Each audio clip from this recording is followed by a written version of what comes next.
Nous mesurons le péché selon notre conscience. En d'autres termes, il ne s'agit pas d'une offense au commandement de Dieu, mais simplement d'un jugement d'arrière-plan du cœur et de la conscience de chacun. C'est un jugement individuel aussi. La même action peut être considérée comme un péché ou non, suivant les critères de chaque personne. C'est pourquoi Dieu nous a donné 613 articles de loi à utiliser comme référence en matière de jugement. Nous ne devons donc pas situer nos références au-dessus de notre conscience. Le péché, selon notre conscience, ne correspond pas à ce que Dieu a défini comme péché. Nous ne devons donc pas écouter notre conscience, mais plutôt baser nos actions sur les commandements de Dieu. Chacun de nous se fait une idée différente du péché.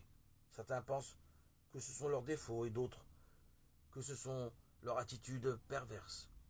Par exemple, en Corée, les gens couvrent d'herbe les tombes de leurs parents et pensent que c'est de leur devoir de le faire, de prendre soin des tombes jusqu'à leur mort. Mais dans le cas d'une tribu primitive de la Nouvelle-Guinée, ils honorent leurs parents morts en se partageant les corps entre membres de la famille et les mangent. Il semblerait qu'ils empêchent ainsi que le corps soit dévoré par les insectes. Ces coutumes montrent à quel point les conceptions qu'ont les hommes du péché peuvent varier considérablement. Ainsi, le péché et le bien peuvent être la même chose, mais la Bible nous dit que le péché est de désobéir à ses commandements. Vous mettez de côté le commandement de Dieu pour vous attacher à la tradition des hommes. Et il leur disait, vous annulez bel et bien le commandement de Dieu pour observer votre tradition. Marc 7, 8, 9. Dieu ne fait pas attention à notre apparence. Il regarde le fond de nos cœurs.